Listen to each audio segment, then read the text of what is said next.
the quorum sensing inhibition is truly a game changer for the industry, and because it lets farmers move away from the curative antibiotics and really push them towards proactive management of herd health. And that's really exciting because AHV started by managing udder health, but now we realize that we have become a new pillar in sustainable dairy farming.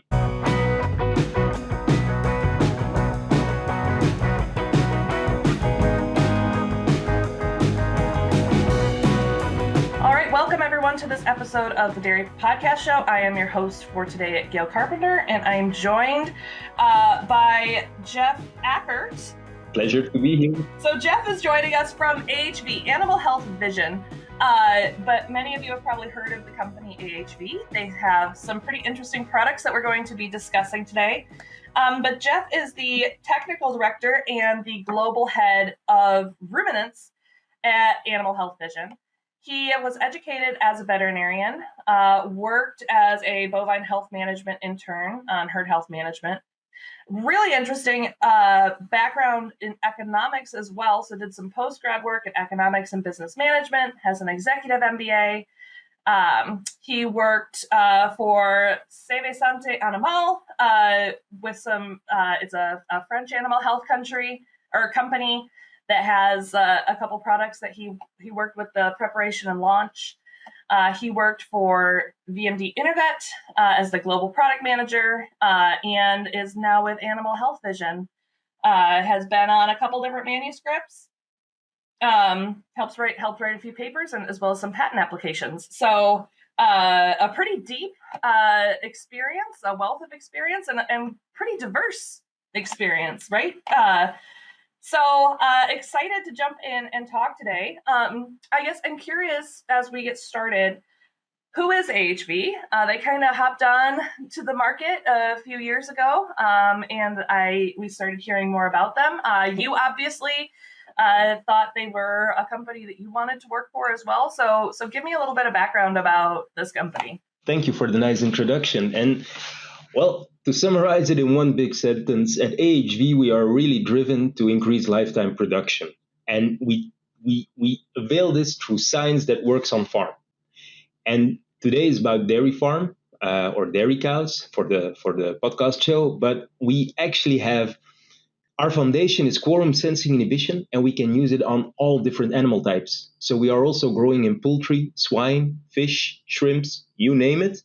You can use it. The quorum sensing inhibition is truly a game changer for the industry, and because it lets farmers move away from the curative antibiotics and really push them towards proactive management of herd health.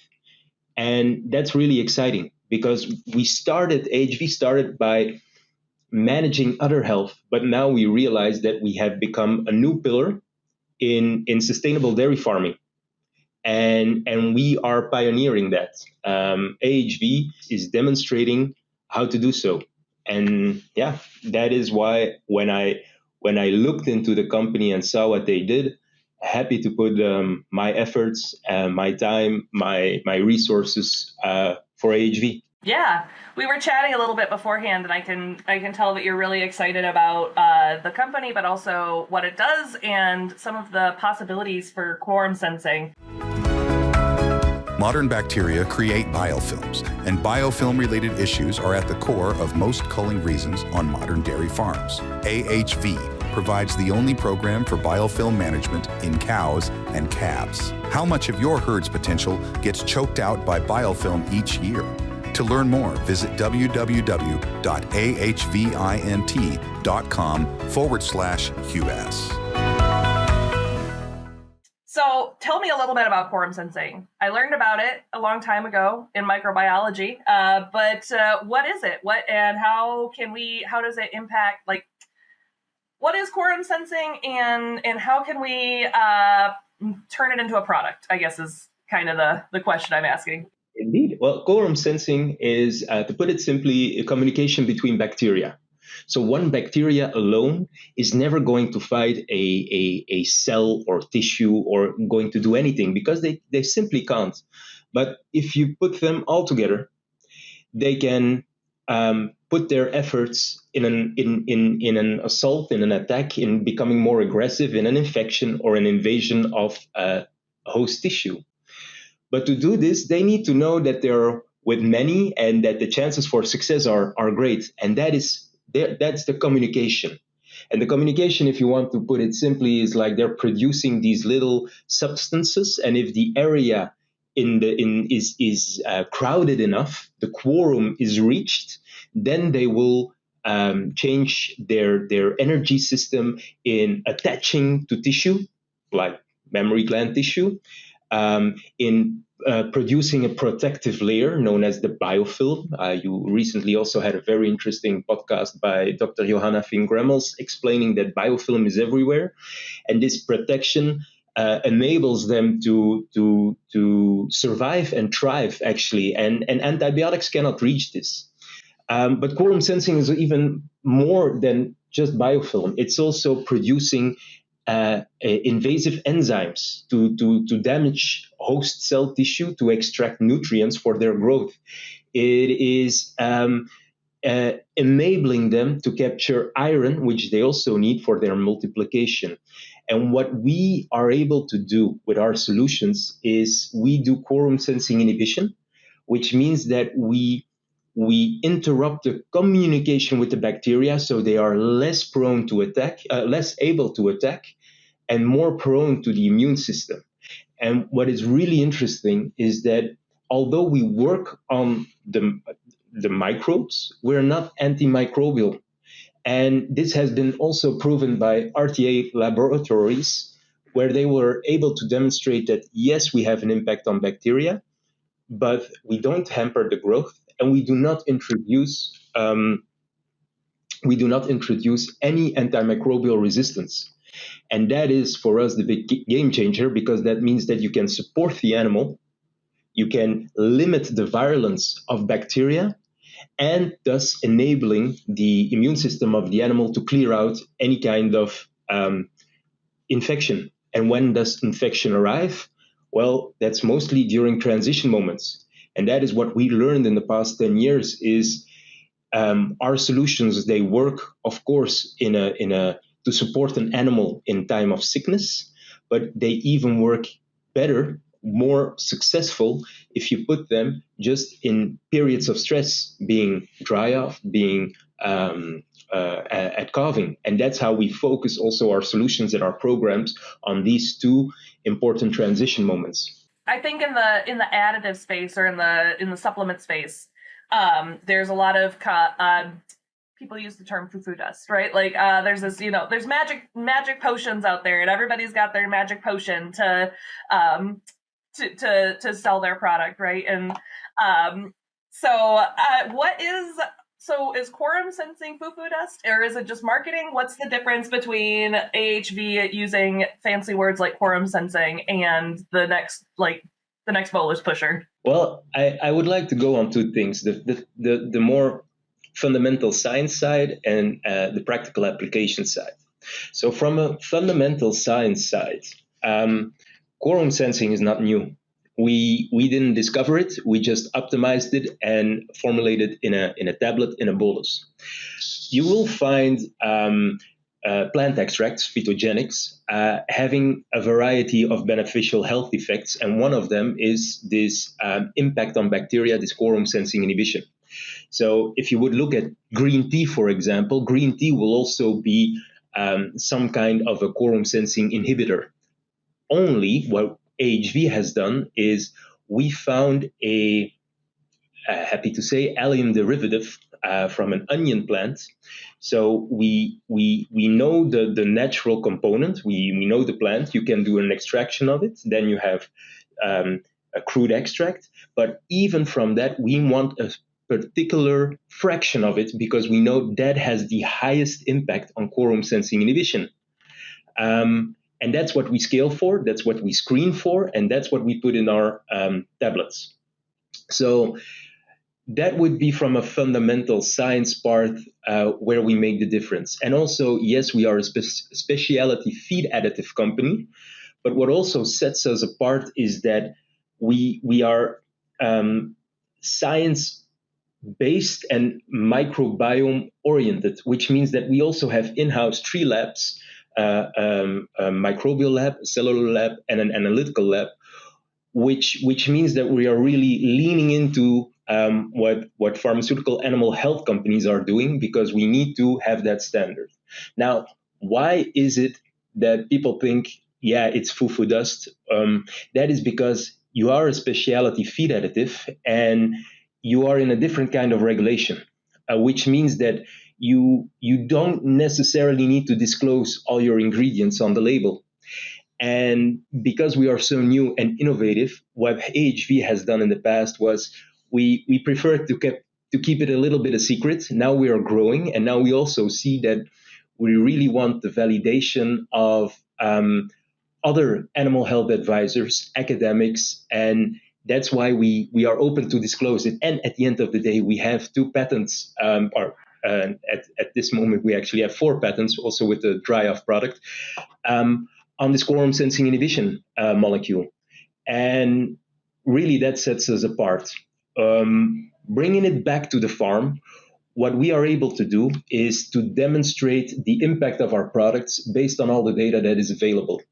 And what we have seen so far, or what we've done so far, is we like to call it evidence-based specialty feed additive treatments. And we will go on farm, and we're doing those programs as we speak, where we actually sit down with the farmer and decide, hey, for the next 2 months, the uneven numbers you'll treat or support with AHV products, the uneven numbers you don't. And we can actually already make a statement how we will increase pregnancy rates or conception rates, how we will decrease incidence of mastitis. And we're even saying that if we don't hold up to our prediction, they don't need to pay for the product. Well, that is putting some skin in the game. With a person with an MBA. Yeah. Yeah, that sets us apart. So yes, we do our own science. Yes, it's being peer reviewed as we speak. Yes, we have the labs. And no, it's not. If you want to believe it's foo-foo dust, maybe, but it shows the effect on farm. Yeah, but you guys, I think, are pioneering quorum sensing. The product, but you don't have it existed before you found it, right? Like there's probably going to be your company is really moving forward with the quorum sensing, but you probably won't be the only ones, you think, in 5 years or so. I hope we're not, because I truly, as I mentioned before, believe that we are building a new pillar for sustainable, not only dairy farming, but sustainable farming, because we bring new tools to a farm that avail also antimicrobial stewardship, increase lifetime production, increase fertility. And at the end, what does the farmer want? He wants healthy cows, less stress, and milk in the tank. That we manage. What does an animal health advisor want? A good tool that allows him to have this antimicrobial stewardship. And what does society want? Sustainable food. AHV is connecting these dots. And of course, we won't be the only one, but we are leading that transition as we speak. And it's growing. We're gaining momentum, and it's a fun time to be pioneering in this world. Who had this idea? Who's at quorum sensing? There's been some research around it, but how did that come to be that somebody knew that quorum sensing existed and then said, you know what, let's make a product out of it? What was the early research that kind of connected those things? The early research was very hands-on, done by the founder of AHV, Gert-Jan Streefland, a veterinarian who was not satisfied with the current solutions that he had in the back of his car. And he started working and collaborating with different people, and he was really intrigued by the notion of having a plant-derived product that would have an impact on bacteria. And I must say it was a lot of test and failure that led to where we are now. And as I mentioned, cooperating with investors, having your own labs and being able to test multiple ingredients, multiple extracts at the same time to see which has the best effect, led to the innovation that we have today. So stop-lack. What is stop-lack, and how does it work? We said quorum sensing inhibition is at the core, and that is what we do. We want to we build our products around three main topics. So the quorum sensing inhibition is the reducing of virulence, but then in the same time, we also want products that are going to help with immune modulation, so help regulate the inflammatory part. And gut or tissue integrity is also crucial. Now, mentioning stop-lack, which is probably the biggest product that we have now, because we just launched it, and already more than 50,000 cows have been dried off with this product. And stop-lack is a unique story, because when we did the patent application for extracting quick, so the QQ2 molecule, as we call it, the molecule that has this impact on the bacteria, we were also screening for biosimilar products. And what we found was a new component that did not affect or did not have a direct effect on that bacteria, but we saw a reduction in milk production. And so we started working on that product in 2020. And now we have come to realize a product that will allow abrupt dry off, so in a stress-free manner. And how we are doing this is by reducing milk production at the moment of application, and we demonstrated a 50% reduction in milk production. And the current research that we actually demonstrated or had presented at the European Pediatrics Congress demonstrated that the product was, first of all, safe to use, but second of all, also had great impact on the metabolic health biomarkers around calving. So by abrupting dry off, by allowing the abrupt dry off, by also changing a little bit the rumen fermentation process and the production of volatile fatty acids, we indirectly also improved liver functioning, and this process was beneficial throughout the entire dry period. So that's why we consider it already as a blockbuster, actually. Because you guys really started in the udder health space, right? Like that's really kind of your claim to fame. Yeah. As I mentioned, the idea was the first idea was to have something for high somatic cell count cows. So subclinical mastitis. It's a pain in the butt because what do you want to do? You know there is an infection, but if you treat with antibiotics, well, you cannot milk the cow. It's hard. It was really hard. So what we did was with this quorum sensing inhibition molecule, we were able to, in individual cases, reduce somatic cell counts. But what we actually saw was we improved udder health and milk yield, and in a very sustainable way. And there was this really nice presentation at the last ADSA by Texas A&M, and they actually presented a plant-based product to improve udder health on organic dairies. And I think it involved 220 cows with a somatic cell count above 300,000, and they were able to demonstrate that indeed this product improved udder health, improved milk yield, and had no negative impact on rumination or water intake.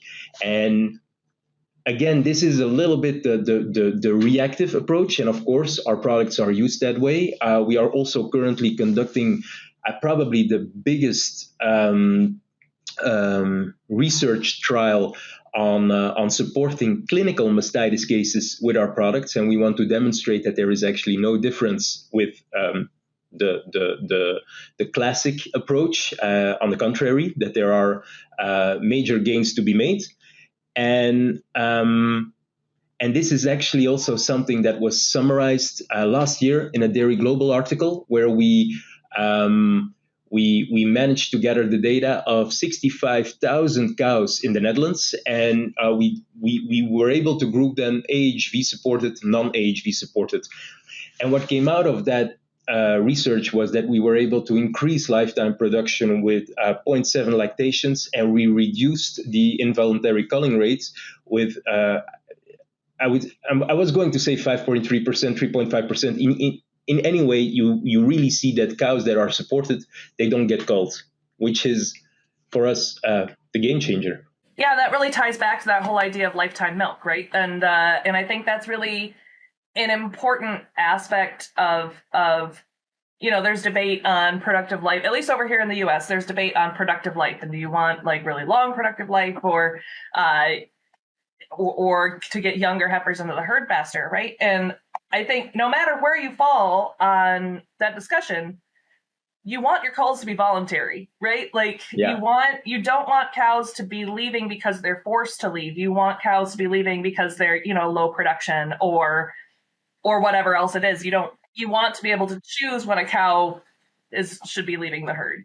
In the US, you have a heifer problem. There are two little heifers, and we always speak about genetic performance and improvement, but from an economic perspective, you're not making money if your herd is only on average 1.7 or 2.4 lactations. And I think that's in some regions of the US, that is actually what the average age is. And the cows, they're producing more milk in each next lactation. The economical best performance are the third, the fourth, the fifth lactation. So that's what we want. We want to see those cows producing milk and getting to the next lactation as quickly as possible. So and therefore you need optimal transition periods, and you need to support these animals. And the best way to emphasize that is because you could say, hey, why do you need to give supplements to all animals? Well, because actually we are expecting our cows to run a marathon each day.